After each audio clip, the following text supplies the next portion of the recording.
নমস্কার বন্ধুরা, আজকের এই নতুন দিনে আপনাদের সবাইকে স্বাগত। কখনো কি এমন হয়েছে যে চারপাশ মানুষের ভিড়ে ঠাসা, অথচ দিন শেষে নিজের ভেতর এক গভীর একাকিত্ব অনুভব করছেন? মনে হচ্ছে চারপাশে অনেক ক্ষমতা, অনেক সম্পদ, এমনকি অনেক মানুষের সমর্থনও রয়েছে, তবুও নিজের নেওয়া সিদ্ধান্তগুলোর নৈতিকতা নিয়ে এক অস্থিরতা আপনাকে কুঁড়ে কুঁড়ে খাচ্ছে। আসলে আমরা সবাই জীবনে কোনো না কোনো যুদ্ধের ময়দানে দাঁড়িয়ে আছি, সেটা ক্যারিয়ার হোক, সম্পর্ক হোক, কিংবা নিজেরই কোনো লক্ষ্য। আর এই পথে চলতে গিয়ে আমরা অনেক সময় ভুল মানুষের ওপর ভরসা করি, কিংবা কেবল সংখ্যার হিসেবেই নিজেদের শক্তির পরিমাপ করতে শুরু করি। আজ আমরা গীতার একটি শ্লোক নিয়ে আলোচনা করব, যা ঠিক এই অস্থিরতারই উত্তর দেয়। আজকের শ্লোকটি হল, অন্যে চ বহবহা সুরা মদর্থে ত্যক্তজীবিতাহা নানাশস্ত্র প্রহরণাহা সর্বে যুদ্ধ বিশারদাহা। এর অর্থ হল, আমার জন্য জীবন উৎসর্গ করতে প্রস্তুত এমন আরও অনেক বীর যোদ্ধা এখানে উপস্থিত আছেন।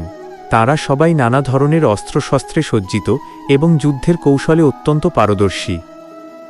মহাভারতের যুদ্ধের ময়দানে দুর্যোধন যখন এই কথাগুলো বলছেন, তখন তিনি ভীষ্ম বা দ্রোণাচার্যের মতো মহারথীদের নাম নেওয়ার পর নিজের বাহিনীর অগণিত সৈনিকের শক্তির আস্ফালন করছেন। আপাতদৃষ্টিতে মনে হতে পারে তিনি প্রচণ্ড শক্তিশালী, কিন্তু গভীরভাবে দেখলে বোঝা যায় তিনি আসলে নিজের ভেতরের ভয় আর অস্থিরতাকেই বড় বড় সংখ্যার আড়ালে চাপা দেওয়ার চেষ্টা করছেন।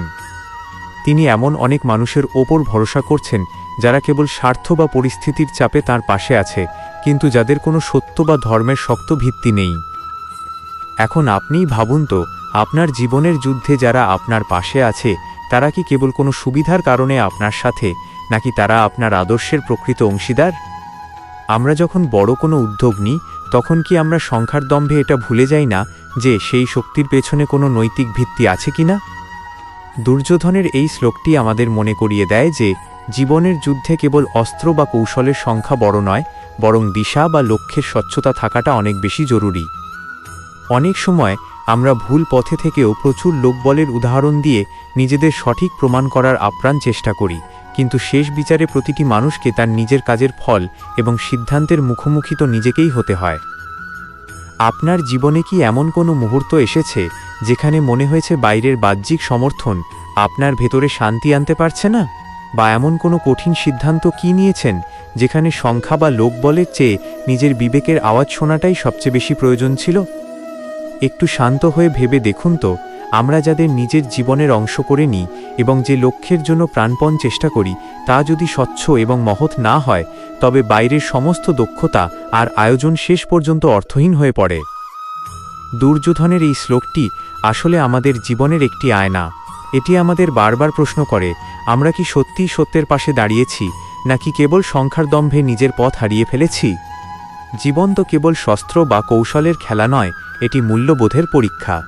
আমরা যখনই কোনো জটিল পরিস্থিতির মুখোমুখি হই, তখন এই শ্লোকটি আমাদের মনে করিয়ে দেয় যে অন্ধ আনুগত্য বা স্বার্থসিদ্ধির জন্য গড়ে ওঠা শক্তির পতন অনিবার্য।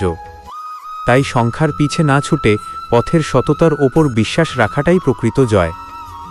আশা করি আজকের এই আলোচনা আপনাকে নিজের জীবনের সিদ্ধান্তগুলো নিয়ে নতুন করে ভাবতে সাহায্য করবে। আপনার সাথে আবারও দেখা হবে গীতার নতুন কোনো শ্লোক এবং নতুন কোনো জীবনবোধের গল্প নিয়ে। আজকের মতো বিদায় নিচ্ছি। ভালো থাকবেন, সুস্থ থাকবেন এবং নিজের সত্যের পথে অবিচল থাকবেন। রাধে রাধে।